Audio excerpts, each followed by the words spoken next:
ਹਾਂਜੀ ਚਾਚੂ ਜੀ ਕੀ ਹਾਲ ਹੈ? ਅੱਲਾ ਦਾ ਕਰਮ ਹੈ, ਫਜ਼ਲ ਹੈ। ਸੁਣਾਓ ਕੀ ਉਹ ਮਾਮਲਾ ਕੀ ਹੋਇਆ ਇਹ? ਮਾਮਲਾ ਇਹ ਪੁੱਤਰਾ 35-40 ਸਾਲ ਹੋ ਗਏ ਨੇ।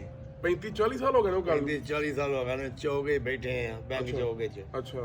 ਬੈਂਕ ਚੌਕੇ ਬੈਠੇ ਆ। ਉਧਰੋਂ ਇੱਕ ਸਾਡਾ ਯਾਰ ਸੀ ਟਰੱਕ ਡਰਾਈਵਰ। ਅੱਛਾ। ਰਾਤ ਦੇ 1 ਵਜੇ 1:30 ਵਜੇ ਆਇਆ, ਰੂਪ ਮੋੜ ਤੋਂ ਉਤਰਿਆ। ਉਹਦੇ ਨਾਲ ਇੱਕ ਨੌਜਵਾਨ ਲੜਕੀ ਸੀ। ਅੱਛਾ। ਉਹਨੇ ਜ਼ੇਵਰ ਪਾਇਆ ਸੀ। ਕਿਹਾ ਇਹ ਕਿਤੋਂ ਲੈਂਦੀ ਆ? ਉਹਨੇ ਆਖਿਆ ਇਹਦੇ ਖਾਮਨ ਨੇ ਕੱਢ ਛੱਡਿਆ। ਟੋਬਾ ਟੇਕ ਸਿੰਘ ਵਿਆਹੀ ਸੀ। ਅੱਛਾ। ਉਹ ਟਰੱਕ ਵਾਲੇ ਦੇ ਨਾਲ ਬਹਿ ਕੇ ਆਈ?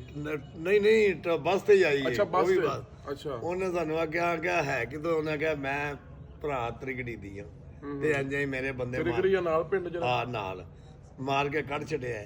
ਤਾਂ ਮੇਰੇ ਨਾਲ ਮੁੰਡੇ ਹਨ ਅਜਾਜ਼ ਮਹਿਰ ਬਿਸ਼ਤੀ ਸੀ। ਅੱਛਾ। ਉਹਨੂੰ ਮੈਂ ਕਿਹਾ ਜਾ ਯਾਰ ਕੋਈ ਗਲਤੀਆਂ ਵੀ ਹੁੰਦੀਆਂ ਨੇ, ਕੋਈ ਨੇਕੀ ਅੱਜ ਕਰ ਛੱਡੀਏ। ਬੜੀ ਗੱਲ। ਸਾਡੀ ਮਾਂ ਭੈਣ ਨੂੰ ਇਸ ਵਕਤ ਮੁਸੀਬਤ ਪਵੇ ਤੇ ਕੀ ਬਣੇ। ਇੰਜੀ ਗੱਲ। ਅਸੀਂ ਉਹਦੇ ਨਾਲ ਗਏ ਆ ਤ੍ਰਿਗੜੀ ਤੱਕ। ਕੱਚੇ ਰਾਹ ਹਨ, ਭੈੜਾ ਹਾਲ ਸੀ। 40 ਸਾਲ ਪਹਿਲਾਂ ਦੀ? 40 ਸਾਲ ਪਹਿਲਾਂ। ਅੱਛਾ। ਕੱਚੇ ਰਾਹ, ਭੈੜਾ ਹਾਲ। ਅਸੀਂ ਜੋ ਤ੍ਰਿਗੜੀ ਦੇ ਵਿੱਚ ਵੜੇ ਆ, ਉਹਨੇ ਸਾਨੂੰ ਬੜਾ ਜ਼ੋਰ ਲਾਇਆ। ਉਹਨੇ ਕਿਹਾ ਭਰਾ ਮੈਂ ਇਸਲਾਮਾਬਾਦ ਮਹੱਲੇ ਦੀ ਆ ਤੇ ਮੇਰੇ ਘਰ ਆਓ। ਕਿਹਾ ਭੈਣਾ ਘਰ ਨਹੀਂ ਜਾਣਾ, ਤੂੰ ਹੁਣ ਘਰ ਅੱਪੜ ਗਈ ਹੈ। ਉਹਨੇ ਕਿਹਾ ਮੈਂ ਅੱਪੜ ਗਈ ਹਾਂ। ਅਸੀਂ ਆਰਾਮ ਨਾਲ ਉਹਨੀ ਪੈਰੀ ਵਾਪਸ ਆਏ ਆ। ਬੜੀ ਗੱਲ। ਵਾਪਸੀ ਆਉਨੇ ਆ ਪੈ ਤੇ ਅੱਗੇ ਸਾਨੂੰ ਨਹਿਰ ਦੇ ਪੁੱਲ ਦੇ ਉੱਤੇ ਬੰਦਿਆਂ ਘੇਰਦੇ ਆ। ਅੱਛਾ। ਬੰਦਿਆਂ ਘੇਰਦੇ ਆ। ਹਾਂ ਭਾਈ ਉਹ ਕੁਦਰਤੀ ਘੇਰਦੇ ਤੇ ਆਹ ਬੰਦੇ ਸ਼ਨਾਖਤ ਕਰ ਲੈ। ਚੋਰ ਸਨ? ਚੋਰ ਸਨ। ਉਹਨਾਂ ਦਾ ਸ਼ਨਾਖਤ ਕਰ ਲਿਆ। ਅੱਛਾ। ਉਹਨਾਂ ਫਿਰ ਬੜੇ ਸਾਡੇ ਤਰਦਾ ਮਿੰਦਾ ਲਾਇਆ। ਫਿਰ ਵੀ ਪੁਲਿਸ ਨੂੰ ਪਕੜਾ ਹੀ ਛੱਡਿਆ। ਕਿਹਾ ਤੁਹਾਡਾ ਇਲਾਜ ਕਰਕੇ ਹੀ ਛੱਡਾਂਗੇ। ਤੁਹਾਨੂੰ ਤਾਂ ਛੱਡ ਛੜਿਆ ਉਹਨਾਂ ਪਛਾਣ ਛੱਡ ਕਰਕੇ। ਛੱਡਿਆ। ਕਿਸੇ ਹੋਰ ਨੂੰ ਨਾ ਉਹ ਹੋਰ ਹੁੰਦਾ ਤਾਂ ਉਹਨਾਂ ਲੁੱਟ ਲੈਣਾ ਸੀ। ਬੜੀ ਗੱਲ ਹੈ, ਬੜੀ ਗੱਲ। ਹੁਣ ਕਿੰਨੀ ਮਾਸ਼ਾਅੱਲਾ ਉਮਰ ਹੋ ਗਈ ਹੈ? ਉਮਰ 71 ਸਾਲ। 71 ਸਾਲ।